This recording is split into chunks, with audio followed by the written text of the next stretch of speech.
Chapter 17. It is the Child. The next afternoon 3 members of the large family sat in the Indian gentleman's library, doing their best to cheer him up. They had been allowed to come in to perform this office because he had specially invited them. He had been living in a state of suspense for some time, and today he was waiting for a certain event very anxiously. This event was the return of Mr. Carmichael from Moscow. His stay there had been prolonged from week to week. On his first arrival there, he had not been able to satisfactorily trace the family he had gone in search of. When he felt at last sure that he had found them, and had gone to their house, he had been told that they were absent on a journey. His efforts to reach them had been unavailing, so he had decided to remain in Moscow until their return. Mr. Carlaford sat in his reclining chair, and Janet sat on the floor beside him. He was very fond of Janet. Nora had found a footstool, and Donald was astride the tiger's head, which ornamented the rug made of the animal's skin. It must be owned that he was riding it rather violently. "Don't chirrup so loud, Donald," Janet said. "When you come to cheer an ill person up, you don't cheer him up at the top of your voice. Perhaps the cheering up is too loud, Mr. Carlaford?" turning to the Indian gentleman. But he only patted her shoulder. "No, it isn't," he answered, "and it keeps me from thinking too much." "I'm going to be quiet," Donald shouted. "We'll all be as quiet as mice." "Mice don't make a noise like that," said Janet. Donald made a bridle of his handkerchief and bounced up and down on the tiger's head. "A whole lot of mice might," he said cheerfully. 1,000 mice might." "I don't believe 50,000 mice would," said Janet severely. "And we have to be as quiet as one mouse." Mr. Carlaford laughed and patted her shoulder again. "Papa won't be very long now," she said. "May we talk about the lost little girl?" "I don't think I could talk much about anything else just now," the Indian gentleman answered, knitting his forehead with a tired look. "We like her so much," said Nora. "We call her the little unfairy princess." "Why?" the Indian gentleman inquired, because the fancies of the large family always made him forget things a little. It was Janet who answered.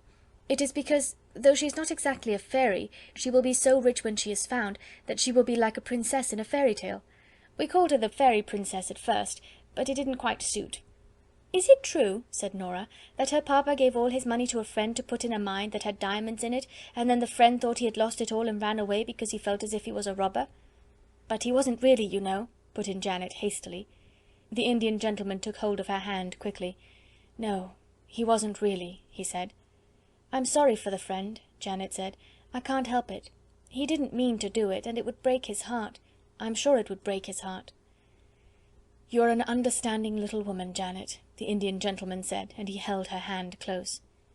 "Did you tell Mr. Carlaford," Donald shouted again, "about the little girl who isn't a beggar? Did you tell him she has new nice clothes? Perhaps she's been found by somebody when she was lost." "There's a cab," exclaimed Janet. "It's stopping before the door. It is Papa." They all ran to the windows to look out. "Yes, it is Papa," Donald proclaimed, "but there is no little girl." All 3 of them incontinently fled the room and tumbled into the hall. It was in this way they always welcomed their father.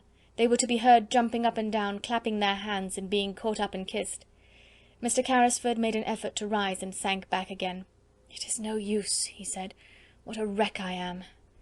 Mr. Carmichael's voice approached the door. "No, children," he was saying, "you may come in after I have talked to Mr. Carlaford. Go and play with Lamdas." Then the door opened and he came in.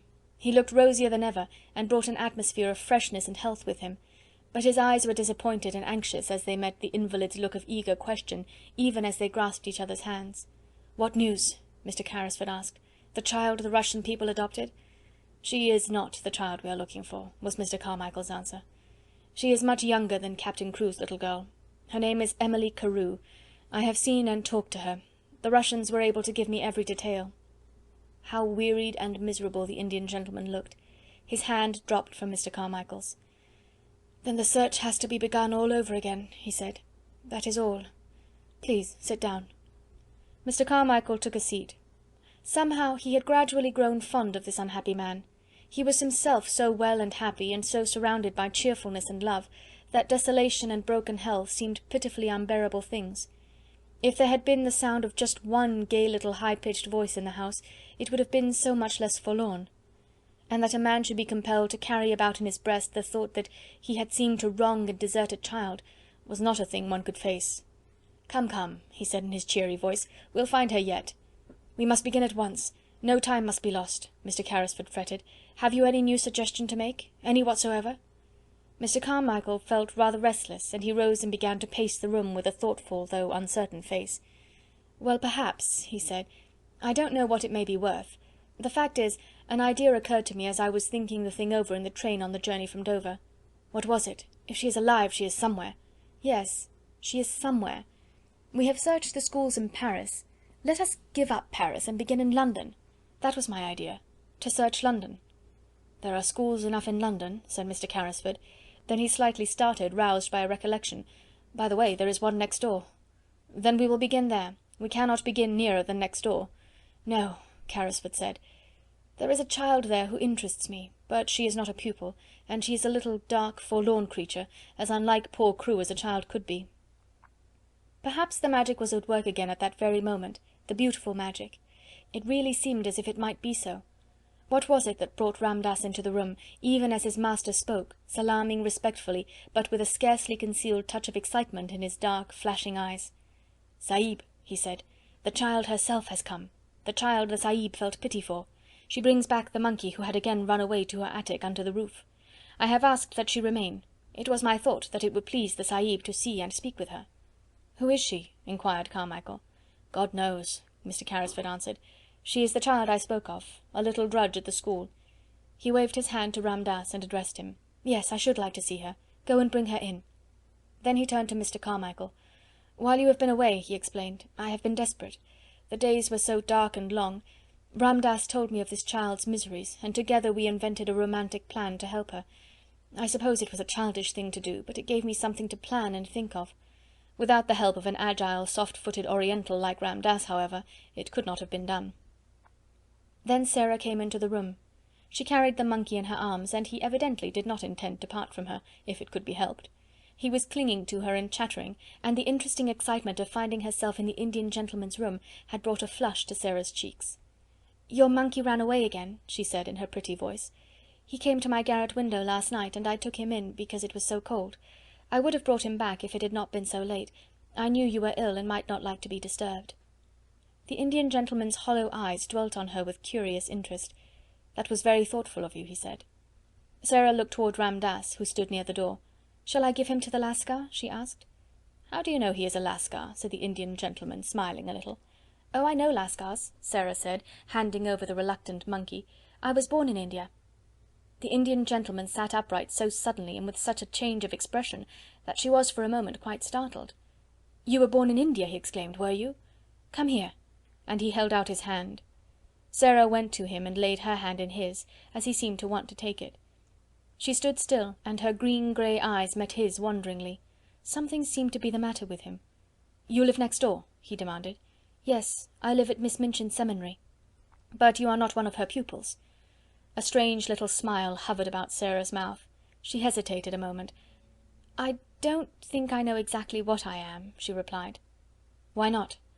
"At first I was a pupil and a parlour boarder, but now—" "You were a pupil! What are you now?" The queer little sad smile was on Sarah's lips again. "I sleep in the attic, next to the scullery maid," she said.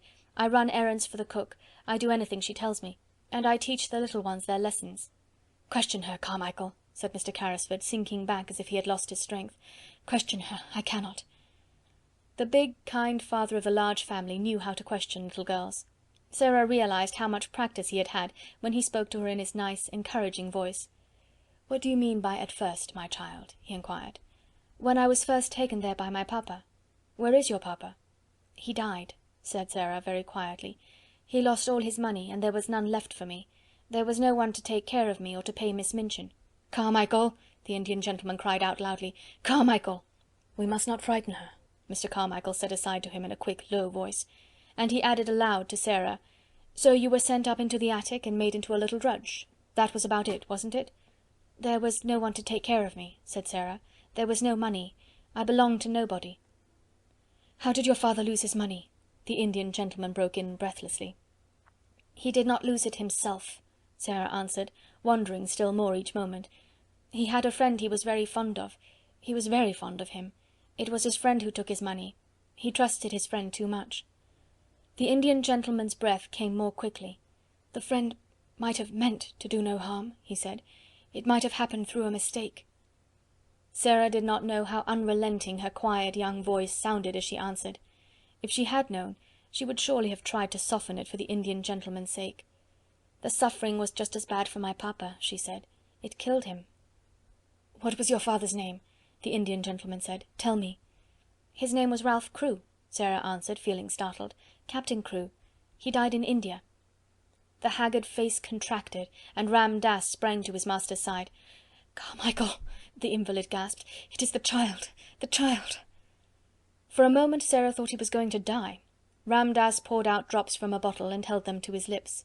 Sarah stood near, trembling a little. She looked in a bewildered way at Mr. Carmichael. "What child am I?" she faltered. "He was your father's friend," Mr. Carmichael answered her. "Don't be frightened. We have been looking for you for 2 years." She put her hand up to her forehead, and her mouth trembled. She spoke as if she were in a dream. "And I was at Miss Minchin's all the while," she half whispered, "just on the other side of the war."